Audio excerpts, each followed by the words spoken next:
y'all? Welcome back to the Why We Move podcast. I'm your host, Ricardo Tepete.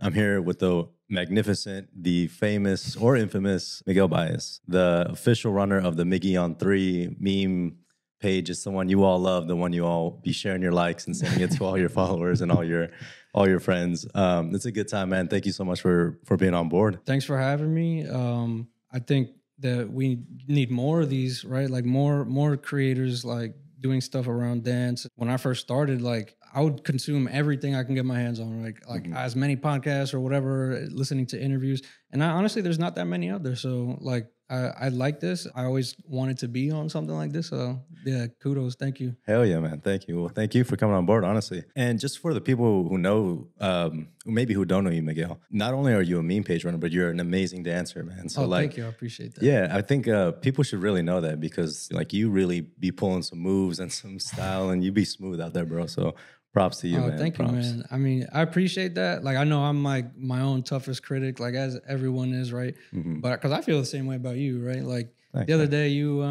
won that bachata contest with Alex. You guys killed it. Thank you, bro. Definitely well deserved. I think you're amazing too. Thank you, man. I appreciate that. So again, y'all, this is the Why We Move podcast, and so the main question I'm going to first start off with is why do you move, Miguel? Good question, man. For a lot of reasons, I think. I mean, part of it is because as a person with ADHD, you can't just stay still, man. Otherwise, you'll be unstuck. But facts. But nah, I got into it. Like I got into dancing originally. Like I really just realized this the other day. But I kind of like it clicked the other day when I was in DR in Dominican Republic on vacation when I was a kid, like 14. Like I went to a resort and they actually let me like get like a wristband that said I was like an adult. So then I was able to get into the clubs like at night. That was like the first time because I grew up as like a shy kind of reserved kid and I wouldn't really dance at family parties and stuff, even though like they always had the music and everything. But no, that was like the first time I kind of broke out of my shell and like danced with people. And I was like, this was really fun. Like I just always wanted to continue doing that. And then I ended up like coming back from DR that summer and asking my mom to teach me to dance salsa and bachata and merengue and stuff. So like, then from then on, I just everywhere that I've been, because I've moved around a lot. Like everywhere that I've been, I would always find those like parties and stuff, so I can go dance and have a good time. Yeah, like especially now. Like before, I used to go to like regular clubs and stuff like that, but these days I feel like people don't even dance at regular clubs. You gotta just stand around and have a section. I guess I don't know. Yeah, facts, man. They be doing their two-step, just which is cool. I guess like if you want to vibe out, like sometimes I'd be doing that. But, it's definitely something else to go out there and like move your body and just be active in that. Yeah. How young were you when you first experienced that? So I was literally like, that was when I was like 14. So like and then I'm pretty sure that's around the time that I told my mom to teach me. And then like, I would just dance at family parties and stuff like that until I started being able to actually go to places. Cool. Very cool, man. Similar to you, I asked my mom to dance very early in my life too. She was a salsera, her and my grandma, and they'd be going out when they were younger and whatnot. And she started me off with cumbia, first of all, because she said, like, you got to start here. This is like your roots. You're Mexican. Like, you got to do this. And then she kind of skipped salsa in a way and just like stuck it to cumbia. And it's cool, like I learned salsa, bachata, and everything else on the streets. But similarly, like I had that drive to kind of be out, to connect with people. I was shy and reserved myself. And it wasn't until I found dance where I really like broke out of my shell. It was something very igniting for me. And so can you describe that feeling maybe for you in your own experience? Yeah, for sure. No, like as soon as you said it, I was like, I felt it. I'm like, yeah, it's that feeling of like, it's like confidence, right? It's like I mean, I always had rhythm and stuff, like, cause I wasn't going to classes and stuff initially. Like I was just a regular street dancer and stuff, but I was just focused on having a good time, right? Like not really necessarily like trying to impress anybody or do anything, but like, no, it's like a feeling of just, you don't care about anything, no inhibitions, I guess. Like you can just be whoever you want to be as a dancer, right? It's like, yeah, it's just different. Yeah, like you're not thinking, you're just in the moment. Amen, dude. Amen. Yeah, it's like a liberation, right? I think is the word 100%. that I think about. So how long have you been dancing? It sounds like since you've been 14, and I'm not going to try to maybe give people the age, but like maybe you can just tell me a rough number. No. So like I did that when I was like 14. Then around 5 years ago or so is when I first went to like my first classes. I'll tell you a funny story actually. So this was at the time I was living in Amsterdam, and I thought to myself, I've been dancing for years. I know, like I'm a beginner, I guess, right? It's like, so because I would see that they have beginner, intermediate, advanced and stuff. And I'm like, well, I could skip the beginner class because I know how to dance. But man, I went to like an intermediate class and I was just like, I don't know what the fuck is going on. Like, and I literally like I was so embarrassed. And then like the teacher literally even was like, "Yeah, you should come back to like beginner class." And I was like, Oh, all right. shit. I never went back to that studio again. Damn, bro. Yeah, I Oh, can imagine man. that. But yeah, no, so after that, I started going. Which shout out, that was Extremos in Amsterdam. I know they're out there. Like some people from Amsterdam follow me and stuff. So Word. and then I went to this other place called La Salsa actually, and that's when I first went to from my first classes on one. Right. And then when I got to the States, I tried to continue doing that, which I was like 28 at the time, 28, 29. And then, yeah, so when I started doing it here, like I actually met some friends that were really into it. Like I got invited to go to like a birthday party from somebody at the studio. And then I met like a bunch of dancers that were good friends that would do this all the time, like go out to socials, stay out late, go to after parties, go to as many socials, go constantly up and down to New York and stuff like that. And I honestly had no idea that people even lived that lifestyle, right? Like in my mind, it was just like I would go to the social, go home and be good. But then there's these people that were really living this life, right? And then seeing them dance, I was like, wow, I didn't know it could go that deep. Like I was like, I need to get like them. But then the more exposed I got to like to dance and like following professionals and all that kind of thing, that's what inspired me to really like to train harder. So like I've been training for maybe like 2-3 years or something like that. Wow. That's impressive, man. Like, I know I've been seeing your stories. I remember when I first moved here about a year and a half ago, I remember seeing your stories about you would be traveling up and down in New York from here. I'm like, dude, this guy's committed. Yeah. Like, hell yeah, man. I was trying, man. I'm trying. Like these days are not so much because I have a son that lives with me. So I'm not really able to go up during the week and stuff like that. But yeah, originally I was trying to go at least once, twice a week. I even considered like being on a team and rehearsing up there. That's a hard one. That's hard. Yeah, and you would travel what, like an hour and a half, 2 hours to get up there? Yeah, it's like 2 hours. Yeah, it's That's tough. crazy, It's a man. commitment for sure. Yeah, and I've been up to New York. I'm actually going tonight. Oh, really? After all these episodes. It's been a minute because I just like got gas from going so much. It's a good time. It's fun. Don't get me wrong. Like New York dancers are like something else for sure. But maybe in another life when I'm living up there, it'll be a little easier. Yeah, seriously. But props to you. Kudos for going up that whole mile just for dance. Seems like you got that dance bug. Like a lot of people say, you got bit by the dance bug. Yeah, I'd still go to classes every once in a while. And I still do some like practice at home, right? Which, because I actually am part of like a group that does like things like it's like a Telegram community type of thing where we're like posting videos and stuff, and like it's it's for accountability kind of, and it's just for fun. But yeah, there's really good dancers in there. I get inspired by them. Like there's a really good instructor that runs it called her name is Felana Ray. Shout out to her. But she's an amazing dancer. She gives amazing tips. That I feel like has made a big difference actually in my dancing. So I definitely do. So I do things at home. Classes every once in a while when I can. And then whenever I get an opportunity to be on a team again, I'll do that. So I'm curious, like everybody knows you're Miggy on 3. What kind of, I want to get into that kind of story. Like what started these salsa bachata memes? And can you kind of go back into the who, what, when, where, why thing? Sure. So I actually, like I've always made memes, like as long as I can remember, like since, back when memes were first starting, so like I would do that at work literally, like, or with my friends in group chats and stuff. Like I'd make, I'd Photoshop like pictures of my friends onto this funny stuff. And it was just like, I did that for so long. And also like, in forums and stuff online. When I got really into salsa, like, then it just naturally I started to get ideas, from just everyday life, and then creating the memes and sending them to my friends and stuff. So then eventually I was like, I'm gonna just start posting them on Instagram, and I just started from there. And I guess I'll tell you where the name comes from, right? Like at the time I was like learning, I was basically converting to like on two.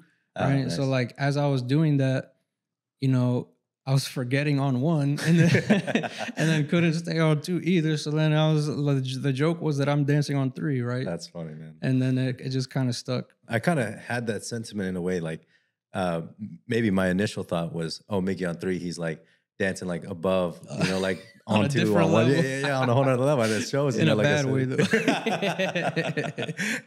Oh man, that's funny. Or like, because I remember seeing like there's other instructors and people out there that have like on two in their name. So then that's why I was like, just to be kind of like to be funny, right? Yeah. Like to be different. Cool, man. No, that's it. Definitely sticks. I think like it's funny because like when I was dancing in Portland and like would fly back in here. Fly back here to Philly back and forth. All of my friends would send me your memes. I'm like, I know this dude. Like, I've met this dude. That's hilarious. It's crazy. I was just like, yo, it's just a funny ass shit, dude. You be posting. Like, I crack up laughing every fucking time. Bro, I think they're funny too. I love my memes. Like, I make these for me, honestly. Hell yeah. Hell yeah, man. So like, I'm probably my own biggest fan in terms of that space. But it's funny to hear that kind of stuff, man. Like, I hear it all the time. Like, people telling me that, that all their group chats, like, oh, people are always sharing these things. And, I can only imagine, because I don't get visibility into those conversations, like people actually in the DMs, like, and reacting to them and stuff like that. So I can only imagine what else there is out there. But like, yeah, it's funny. And I love like going to socials now, like in different cities, and people always like recognizing me and being like, oh, you're the meme guy. Yeah. So that's always fun. That's dope, man. That's cool. Now you've really like made an impression, I think, in all the dance communities out there, in just like a very lighthearted thing, because I feel, if we kind of go into this conversation about like the nonverbal side of things, nonverbal side of dance, it already is like you're surrounded by lights, you're surrounded by music, and you're surrounded by just like this environment that just breeds kind of a lack of conversation. And so like you bring this like lightheartedness into it, and it just feels just a little more welcoming, I think, for people. Yeah, that's a good point, man. Honestly, that resonates because honestly, for me, it's like I'll tell you, like a lot of these memes are like about me, guys. Like so like there's definitely ones where it's like, how it's awkward, like literally like you can dance with people and see them like so many times, in a year and stuff, like on a weekly basis sometimes, right? And not even know their names or who they are or what they do or anything, right?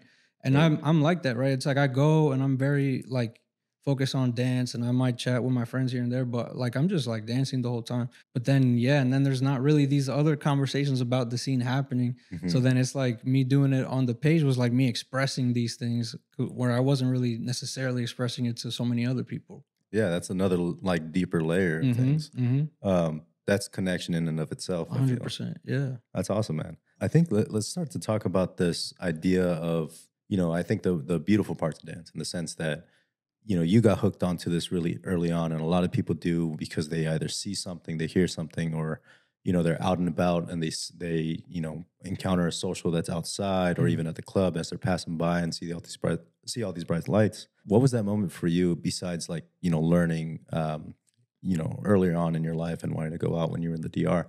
Was there any like moment, of course, like 4 or 5 years ago, you said you started dancing, I think more seriously, where you were like decide, okay, this is the moment, I'm gonna like go all in? Oh, there was definitely a moment. Like I still remember the day. I remember the day. It was like day one of like I'm all in on this thing, right? And that I'm just gonna pursue it as hard as possible. Like consume all the content that I can on it. Like do it as much as I can. Like narrow my focus. Like I cut off like everything else that I like, any other kind of distractions and stuff.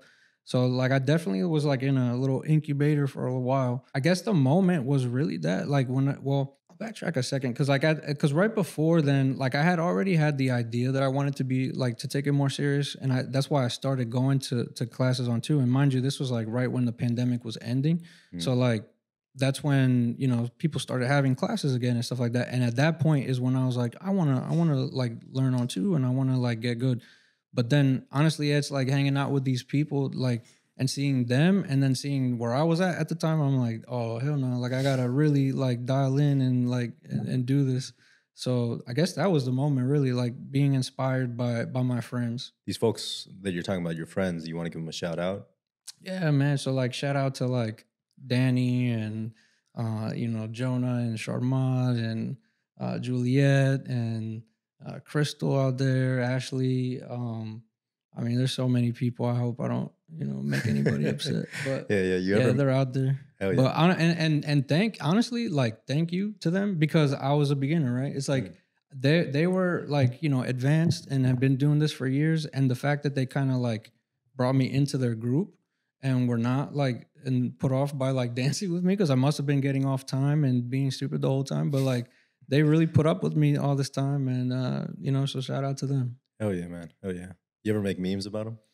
Oh yeah, man. Some of those memes are definitely like they're in there. That's definitely I think a place of homage I like to give as well to the people who I started dancing with. Like just a lot of folks who just were so kind and open hearted. I think that's another beautiful part about dance we can talk about is that, you know, as intimidating as the scene is, from an outsider point of view or beginner point of view, there really are cool people out there. There's Mhm. like folks who are gonna welcome you in, kind of like bring you in and just teach you either, your basics or kind of improve you as you're going along in your journey, or are just there to like make sure you're safe, Mm. and I think those people definitely deserve a shout out. Those are the people that I think are making this community better and a little bit easier for other people to kind of join in and grow it. Yeah, 100%. We talked about all the beautiful parts about dance, and I think maybe not all of them because there's so many. But let's kind of start talking about the misconceptions of dance that maybe people, again, who aren't involved in the dance community or the dance scene, or maybe are interested in, might get just from the get go, just from watching a video online or just passing by the club. Mm. Could you highlight some of the misconceptions about social dancing, specifically Okay. more like salsa, bachata, kizomba, and zouk, that you can kind of bring to life and just kind of, nip that in the butt? Yeah, I mean, I guess what comes to mind is just like if you have no like if you didn't grow up with it, especially right where it's like, my family members dance together and stuff, right? So it's like if you didn't see that, then maybe you might in your mind think it's like just couples that do it, like right. So Mm, it's like you always see those couples that show up to the socials or like to class and don't want to like switch partners and stuff like that. Yeah, so it's like just something that people gotta like I guess get over to know that it's like very like it's not like like I said they're hitting on each other. It's just a yeah. dance. Like it's just dancing. So like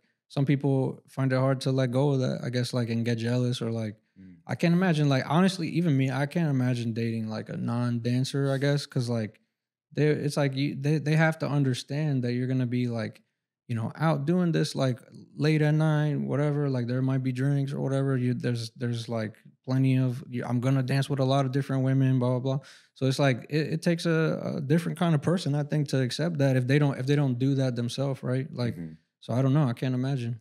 Yeah, absolutely. I think it's interesting because there's that assumption, right? You see two people just really really close up, and it's just the nature of a dance. Like you kind of have to be that way in Hmm. order to coordinate your footsteps and your movements and everything. But I think for people who are watching, who are listening, it's not all that. It's not just, or I guess I'm sorry, let me retract. It's not a romantic relationship every single time. Right. It can be platonic, it can be respectful, it can be, I mean, it is that, Hmm. or at least it Hmm. should be. It essentially is a place where I think a lot of people go to release a lot of emotions, a lot of stresses in their lives or in their days, and it's just a place where you can, I think, just have fun, and that's all it needs to be. Hmm. But to your point, I think it's interesting to hear how you can never really imagine being with a non-dancer. I like had that in my.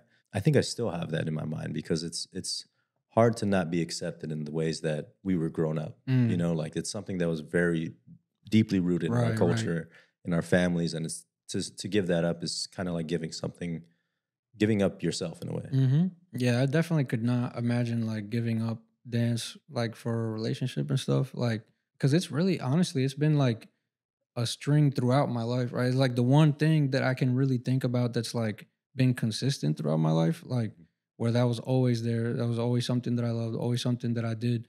So like, yeah, just like having to limit that or something, like I would feel a little bit off. Yeah, amen, amen to that. I think we can start to talk about also the inconveniences that come with the cons that come with just dancing. Of course, it's late at night. Again, there's loud music, there's bright lights, it's a dark room. People are out there preying on other people and just unfortunately doing a lot of things that are just not respected or not consensual. And I think I make it a point in every single episode to bring this up because until it stops, then we'll stop talking about it, Mm. just naturally, organically. And so I kind of want to tailor this conversation and ask you, what would you tell people who are out there right now going to dance and going to social dance for the wrong reasons? Wrong reasons being to touch another person for the bad, for just physical pleasures, or to take advantage of people, to verbally harass or sexually harass them. What would you tell those people? I would tell them don't, please. Yeah, please don't do that. But also, yeah, it's just that like also people just not really like aware of the difference like between that and like a regular club, like a regular party or something. Mm-hmm. So then I could imagine that people go and they see it as like opportunities to like find somebody to hook up with or whatever. And one thing is that like gets weeded out like through from just like, let's say if they start actually becoming interested and then going to classes and then seeing like, oh, it becomes more normalized, right? The whole concept. And if not, then it's like also they'll realize like, wait, I don't know what I'm doing, this is hard, I'm awkward, let me get out of here, right? So then Mm-hmm. that won't happen. Yeah, no, so in general I would say like don't be go get into it for like, I mean it's just like anything else. It's like if you hear like a comment, like some people constantly saying something, then it must be something to it, right? Like it must be true or it must be so like you end up kind of screwing yourself. Like if you do that, right? Like you're ruining your own reputation or like your own opportunities and stuff to actually have a good time and for people to want to be around you and stuff like that. So yeah, like it kind of you fuck yourself over basically if you like want to do stuff like that. Which can I curse? And, Yeah, absolutely, cool. absolutely. No, that's very true, man. I think kind of to the first point you said, like it gets weeded out really fast, and I think maybe you can share some insight on for beginners or for people who are interested or listening or watching. What is something that they can do that's hopefully helpful in the sense of staying away from those kinds of people or like getting to a better place or safer place. I think, to start it off a little bit on my end, I believe it's a hard thing to speak up, and I Mhm. don't expect everyone to speak up. It's a very daunting thing, I think. But I think it's important to find community in people and find those folks, like in the beginning of this podcast episode, that are out there, like actually welcoming you in, teaching you, helping you, just like vetting those people and being able to be close to them. I think is what kind of comes off in my head as probably the best thing that somebody can do who's just starting or who's interested in getting started. What kind of advice would you give those people? I know that one thing is that people don't really understand, I guess, like social dance etiquette and stuff, like in the beginning. So like, like obviously becoming friends with people that are in the scene and stuff and having these conversations, like maybe that you end up learning like what's normal and what's not. But like, because some people like they might start dancing and then not realize like I like literally this is something I've heard like where you know a girl was dancing with this guy and he wouldn't let her go for like 3 songs or something like that, Mm, right? Where it's like, oh, that's not normal, right? Like I think you should. So it's like speaking up. Honestly, that's what it is. It's like you have to speak up for yourself. Like if you're uncomfortable, say something. Like if you feel like a person's too close, like you learn to like put up your frame and like kind of put some distance between you. Like don't just like allow people to just do whatever, mm. like which is hard, right? Like I know some people freeze in those kind of scenarios and don't know what to do or feel awkward, but honestly, that's the only way forward, right? Is to just like let's speak up, like let's you know respect ourselves and Mhm. and respect each other. Amen, man. No, that's a big one. I think. Yeah, respecting yourself is a big one. Yeah, I mean, like it's interesting because like as beautiful things there are in dance, there's also of course some evils, and I think that goes with everything in life, right? Hmm. Like you Hmm. have your pros, you have your cons. Unfortunately, this is something that I think happens in the dance community, and so I think I urge anybody who's watching who maybe has a place of power or leadership to kind of speak up for people Mm. because I think it's the more we do it, the less it happens. Right. To kind of go off that, I think we've spent enough time there. It's interesting because I want to speak on this in the sense that I've seen you out in at socials doing this really well, and I want to pick your brain on this because I think you maybe have it in your head, or maybe hopefully you can express it to me in Mm. words. But because for me, it's difficult to do that. And I'm just like, whenever I get asked this question, I'm just like, I don't know, I just do it. But how do you connect to or choose to connect to the music when you're on the dance floor? Um, I mean, for one thing, it's like don't start the dance with any like I don't know, like with just doing stuff, right? Like doing salsa, basically, right? Which is not, it's not dancing, right? Like doing dance moves is not really necessarily just dancing, right? So it's like I would start with like listening to the music, not just start counting, right? So definitely listen to the music, see how it makes you feel, right? Like if is it like a upbeat, like kind of hype song, or is it like slow and smooth, and then try to like show that like with your body, right? Like with what you're doing. Like really the music should be dictating what you do. It's not the other way around, right? Like you Mm-hmm. don't just do whatever. I mean, you can, but then that's not like the your followers not going to enjoy that. Mm-hmm.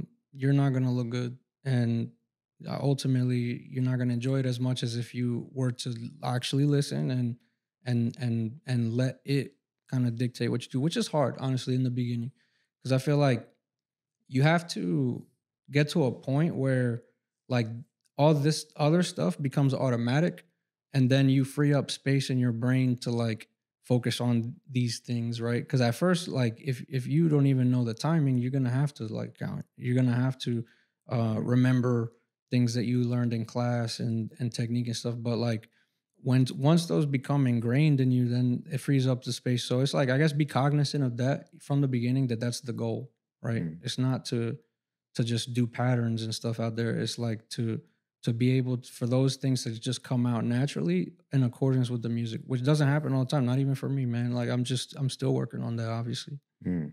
Yeah, that's important. I think kind of what you touched on there at the last bit is like being kind to yourself. I Mm, think it's like you can push yourself as much as you can, and I think it's a very important thing, like to have that fire in you, to want to learn. But I think having a sense of patience that it'll come, but having what you said, like that cognizance of it, just like it's there. You just have to kind of work on getting your automatic, mm, muscle in what is it, muscle nerve connections going mhm, before mhm, you can like really play out with the music. I think it's super important. I think mhm, people will probably skip that step and just want to mm. go into Yeah, musicality because everybody's talking about right. musicality.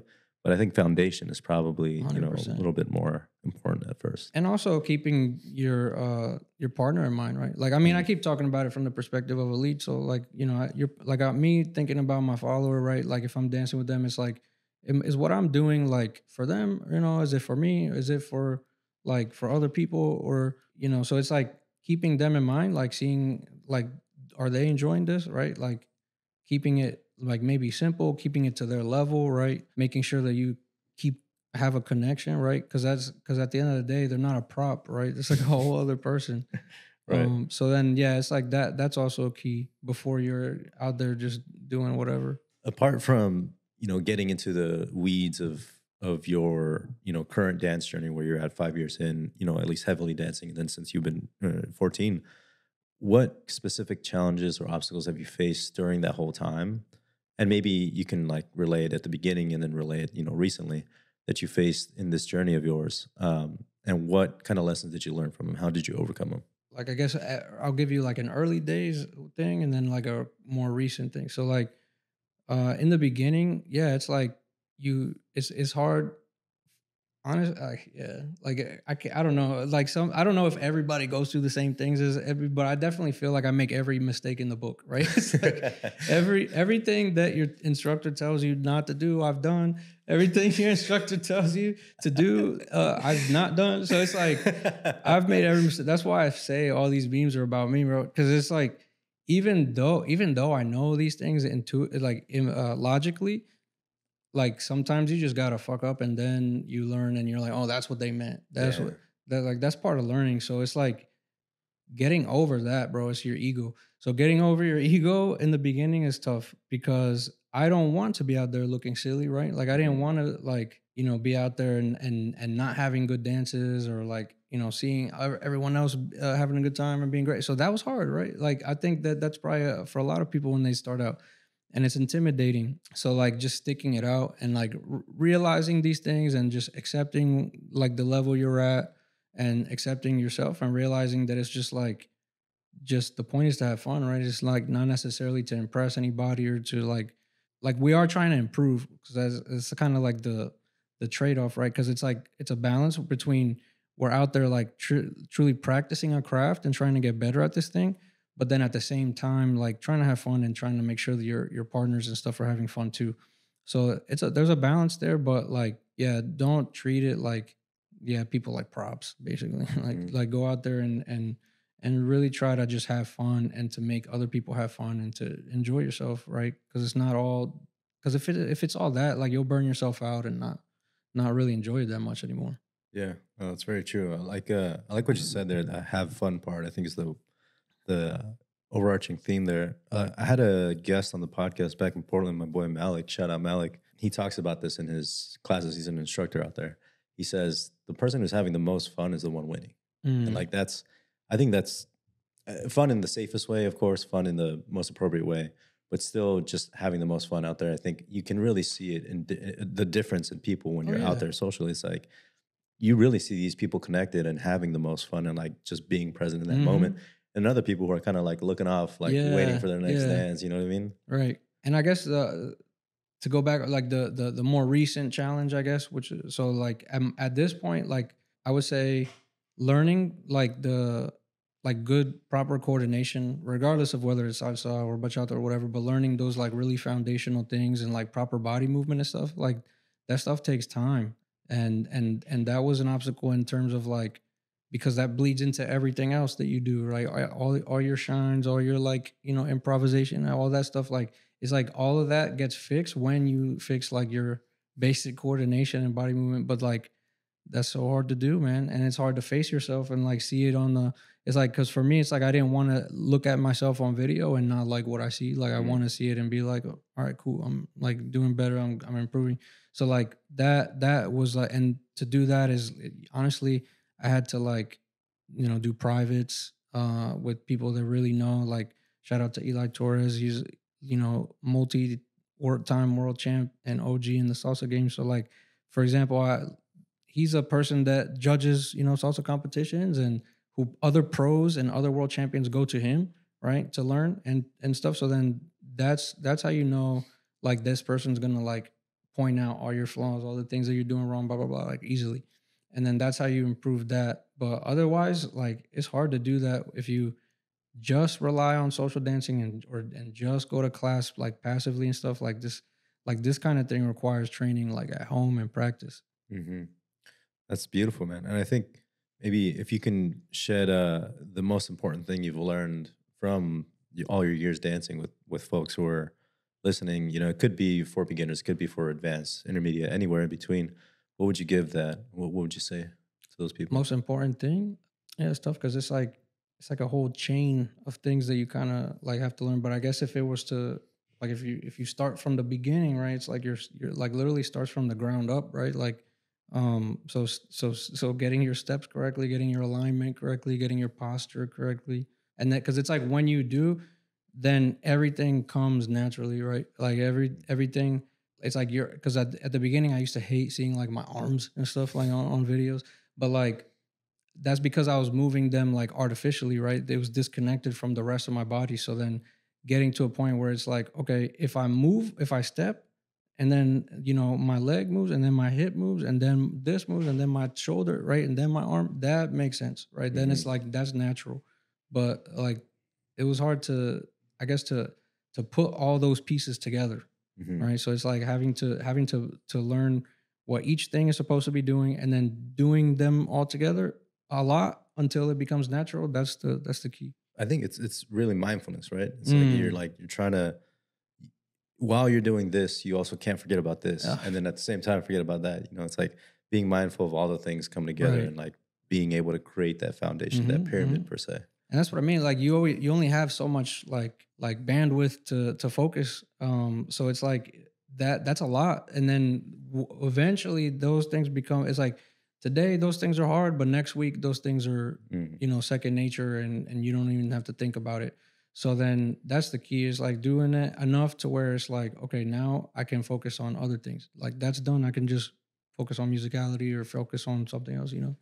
You said that you've traveled and you've lived quite a bit.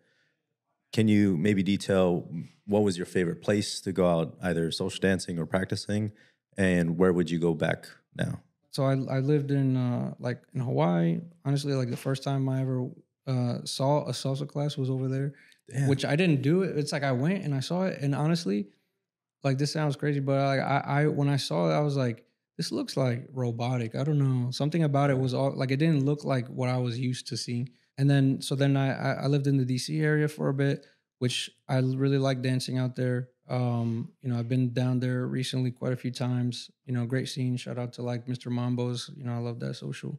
You know, the Al Diente studio out there, great dancers, love them. Yeah, then I after that I lived in Abu Dhabi for a bit. When I was there, I honestly like I danced with like like I had some friends that I made out there that were like also like Dominicans and stuff that lived nearby, and then we would have like little parties and stuff and dance, and then there was like Latin nights at some places, but it wasn't very big. So there, I didn't do very much. Like I'm sure maybe it's grown since I was there.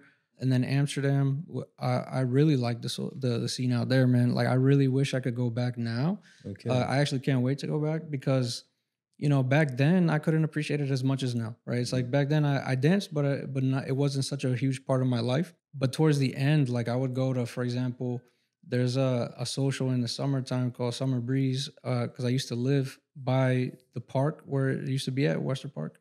So it's like if you picture, it's like a bar with an outdoor area, right? That's full of fucking people, right? It's like a DJ out there full of people. And then you go inside and it's a room with a DJ and a bar full of people. They're playing bachata. You go upstairs, huge ass room full of people and it's salsa. You go downstairs, Yeah. another bar and it's like reggae. Bro, and this was just a random day of the week, Whoa. like every week.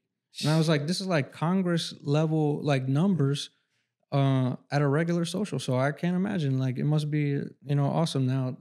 If I go back now that I'm a better dancer, that would be so much more fun. Dude, hey man, I gotta check Amsterdam for sure. There's like a direct flight in Portland. I'd be visiting Portland Oh wow. all the time, so I might Damn, as well. that's a long flight.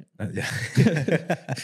No, that's crazy, man. I definitely need to check Amsterdam out. Shout out Amsterdam. If you guys got some you know, socials or some, you know, people who you want to shout out, definitely comment down below and let us know where to go dancing.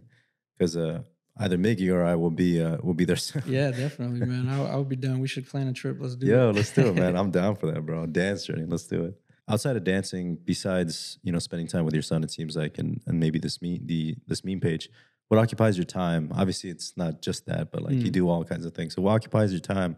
And have you found that maybe you've applied principles from dancing into those everyday life Yeah, practices? for sure. So like, I do a lot of yoga. I try to do yoga every day, which I feel like that has like a symbiotic relationship with dance. You know, one definitely helps the other. Honestly, if like I would say that without yoga there would be no like Miggy on three or salsa for me, honestly. Wow. So then that's a big one, and also you know, lifting weights and stuff like that, like because in both of those things, you know, they're both physical. They both require this like mind muscle connection and you know, proper form, proper posture, all et cetera, et cetera. So it's like as I get better at those things in those disciplines, then I get better at it in dance too, and vice versa. Mm. So they really feed each other, right? Like, you know, working on mobility, flexibility, etc., also translates into dance, right? Like getting strength and everything from training. That also like, you know what I'm saying? So it's like they help each other out, and Mm. yeah. So it's been yeah, because I, you know, I used to lift weights even before I started taking dance serious, and I feel like probably I didn't pay as much attention to form and stuff because I didn't really feel my body parts as much, right? Mm. It's like you build. There's a word for it. Is it like proprioception, something like that? Mm. But there's a word for like it's like a sense. It's like a awareness of like body parts and being able to move those and isolate those. But I wasn't able to do it. I was super stiff back in the day. Mm. So like spatial awareness. Mm. Interesting. Yeah, it's definitely a good idea to, you know, stretch, of course, do some kind of exercise before dance or, you know, even outside of dancing, because it's not, I don't think dancing itself can be the only exercise you need. It is some form of exercise, but I think to pair that up, it seems Oh like yeah.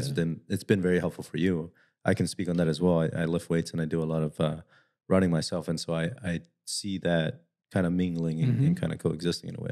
Of course, people can find you at Miggy on 3 on Instagram. Do you have any other social handles that you want to share for people? That's it. That's all I got. Awesome, man. Well, go ahead, follow Miggy on 3. I tell you, it's hilarious. Like, I can't tell you how many of those memes I share with all my friends. Appreciate that. Any final comments you'd like to share before we hop off?